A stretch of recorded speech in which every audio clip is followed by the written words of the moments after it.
You're watching Good Day Siouxland with Mallory Smith, Nick Wilson, and meteorologist Victor Perez. From KCAU 9 News, this is Good Day Siouxland. Good morning. It is 6:45 on this Monday morning. I'm Mallory Smith. I'm Nick Wilson. I'm Victor Perez. All right, well, we're starting off this Monday pretty nice, pretty mild. Later on, though, things might get a little bit hazy, different. What's going to happen? We're dealing with some haze right now. You know, we're seeing a little bit of fog right now, but this afternoon we'll see increasing clouds and even some possibilities for showers and storms. Taking a look out from the KCAU-9 studio camera, we'll see the conditions are looking a little bit hazy. Not so bad as we're looking out to the east. The denser fog is actually to our south, but you can see that visibility has been reduced with temperatures that are being reported in the 50s and the 60s across the area. 61 in Lamar, 60 in Sioux City again, warmest in Storm Lake at 64, with Wayne now increasing to 56. They were at 55. We'll see the temperatures are hopefully going to get cooler as we're looking at the 6 to 10 day temperature outlook, with much of Siouxland in just a touch below seasonal, but we'll have to deal with warmer weather until then. Back to you two. Thanks, Victor. Well, China's defense minister is defending the sailing of a warship across the path of an American destroyer and Canadian vessel traveling through the Taiwan Strait. The incident happened on Saturday when the Chinese ship veered across the American vessel's bow at a distance of 150 yards. The Chinese official told a gathering of some of the world's top defense officials in Singapore that freedom of navigation patrols are a provocation to China. U.S. Defense Secretary Lloyd Austin told the same forum that the U.S. would not, quote, flinch in the face of bullying or coercion, end quote. This and previous incidents have raised concerns of a possible accident occurring that could escalate already high tensions between the two countries. And back in the U.S., the federal grand jury in the Donald Trump classified documents case is expected to meet again this week after a long hiatus. It's part of the Justice Department's investigation into the former president's handling of classified documents found at his Mar-a-Lago home. Prosecutors working for special counsel Jack Smith have been presenting the grand jury with evidence and witness testimony for months. It's unclear whether prosecutors are prepared to seek an indictment at this point. Trump maintains that he has broken no laws. Meanwhile, America's young adults don't appear very optimistic about their financial futures. That's one takeaway from a survey conducted by researchers at Georgetown University. The study polled members of Generation Z and Millennials. The groups ranged from 11 to 42 years old, and just over half of those surveyed say they do not expect to do as well financially as their parents.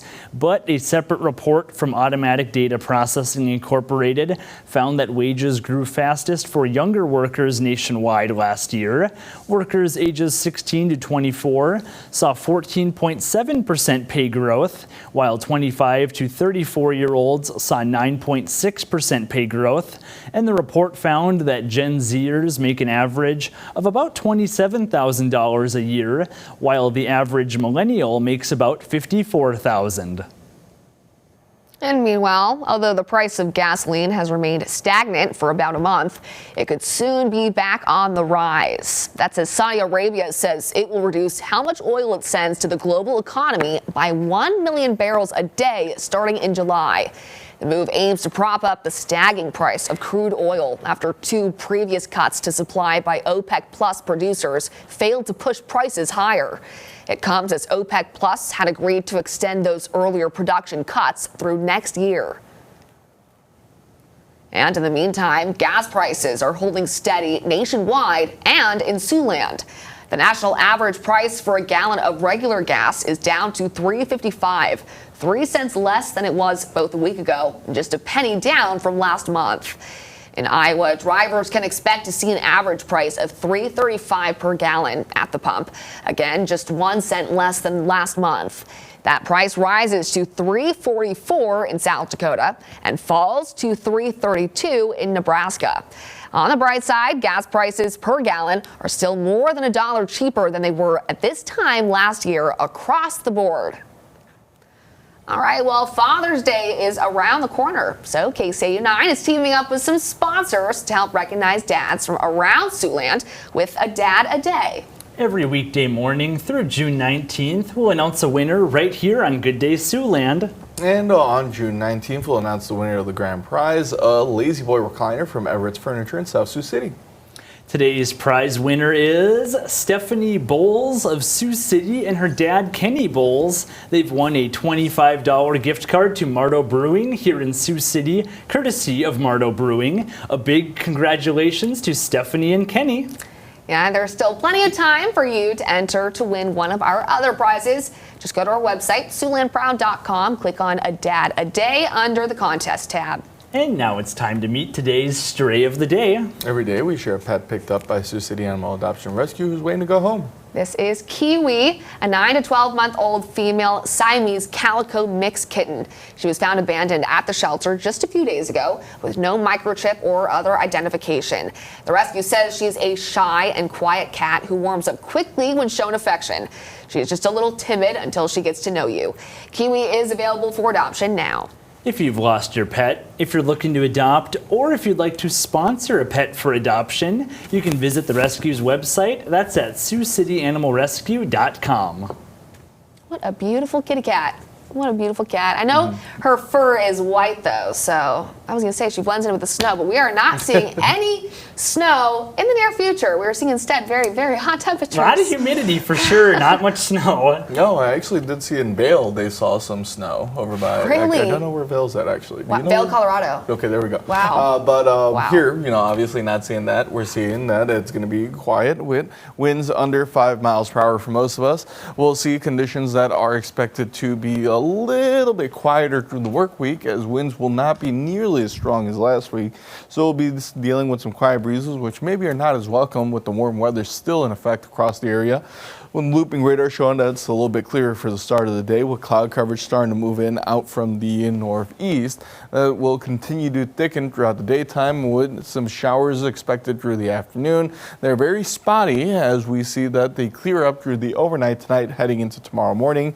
Starting to see more cloud coverage to our north as we go through the afternoon tomorrow as we see another batch of showers and storms favored in eastern Siouxland. This one looking more robust though as we see that it quiets down through the early evening so that for the start of the day on Wednesday, it's more of the same as we start off quiet with some showers and storms outside of the viewing area.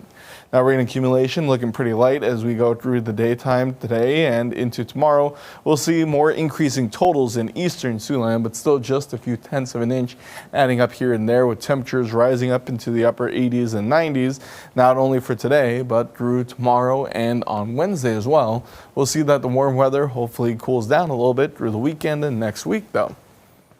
All right, well now let's turn to sports, where the Iowa Hawkeyes baseball team was looking to end a decades-old trend over the weekend, fighting to stay in the running through regional final matchups. Noah Sacco has those details in your morning sports wrap. Good morning, Siouxland. 1972, the last year Iowa baseball made a trip to the College World Series. But a trio of wins in the Terre Haute Regional would move the Hawks into next week's Super Regionals, the final step before a coveted destination to Omaha. Up first, a rematch with North Carolina, who Iowa beat on Friday. Elimination game, top five trailing 2-1, 2-on for Brennan Dorigi. Hammer to right, that ain't coming back. 3-run blast and Iowa leads 4-2. Then Urbandale alum Ty Langenberg on the mound. 7 strong innings from him, gives up 4 runs, strikes out 6. Here's one of them in the bottom of 7 for his final batter. To the bottom of 9 now. Iowa 2 outs away, leading 5-4. Oh no, Mac Horvath crushes it to left. Gone. Solo shot tied at 5. Just like that, we are headed to extras. Top 13 now. Michael Seegers delivers deep to the gap and left. Center fielder can't get it all the way to the wall. Coy Sarsfield races home from first. Just like that, the Hawkeyes back on top, 6-5. Then Will Christofferson was huge out of the bullpen, and he shuts the door. Grounder to end it as the Hawkeyes win the marathon 6-5 in 13 innings to eliminate the Heels. Hawks into the regional final with Indiana State. To game 2 of the day against the Sycamores. If Iowa wins, they play today. If not, they are done. Bottom 3, Brendan Dorigi, big swing to right, and that is over the wall. 2-run home run, ties the game at 3s. More of the long ball in the 4th. Blake Guerin, big fly to left. This one also leaving the yard. 2-run shot for Guerin, and Iowa now leads 5-4. Iowa pitching running out of arms, 16 walks, including 10 hit batters. And this base is loaded. Base on balls makes it 8-6. Sycamores in the 6th. Bottom 6, big chance. Iowa with the bags full. Dorigi, base hit to left. 1 run in, but Michael Seegers would be out at the plate by a great throw. 8-7 Indiana State. And the Sycamores put the game away in the 7th. Keegan Watson takes off. 3-run home run as Indiana State wins 11-8. Iowa's season comes to an end in the regional final. They finished the year tying a program record 44 wins. That's your check at sports. Have a great day, Siouxland. All right, well, now let's take a look at this morning's top stories. Here's what you need to know before you go. A proposal aimed at increasing the number of applicants for job openings with the city of Sioux City is back on the agenda for City Council tonight. The proposal in question would expand the area in which city employees may reside from 10 miles to 30 miles. City staffers say research of past applicants has shown the current residency requirement is a reason for turning down city employment. Other issues coming before the council tonight include a hearing and resolution on the locker room addition project over at the IBP Ice Center and proposed changes to the city's ordinance regarding how many council-appointed boards, commissions, or committees one person can serve on simultaneously. And elsewhere in Iowa, Governor Kim Reynolds is taking steps to help those uprooted by the partial collapse of an apartment building in Davenport to get back on their feet. As part of a disaster proclamation, the governor has waived the fees associated with obtaining a duplicate or substitute driver's license or non-operator's ID for residents affected by the collapse. The development comes as Davenport city officials confirmed the body of one of 3 missing residents was recovered from the rubble on Saturday. 2 other residents are still unaccounted for. And finally, police say they found no survivors in the wreckage of a business plane that crashed in rural Virginia after forcing a military fighter jet scramble. The F-16 fighter jet was deployed after the smaller plane, bound for Long Island, New York, from Tennessee, inexplicably turned around over Long Island and flew a straight path down over D.C. A U.S. official confirmed to the Associated Press that a military jet was scrambled after the small plane didn't respond to radio transmissions and flew above some of the most heavily restricted airspace in the nation. The small plane was registered to Encore Motors of Melbourne Incorporated, which is based in Florida. The reason for the crash is still under investigation. All right, well, what are we starting off with today? What can we expect for later on? Oh, we're seeing a little bit of fog through the morning hours, but that'll be burning off pretty quickly with the warm weather expected. Temperatures rising into the 80s and 90s with some scattered afternoon storms again. And then we'll see that through the upcoming week. And temperatures still remain on the warmer end, at least for the first half of it.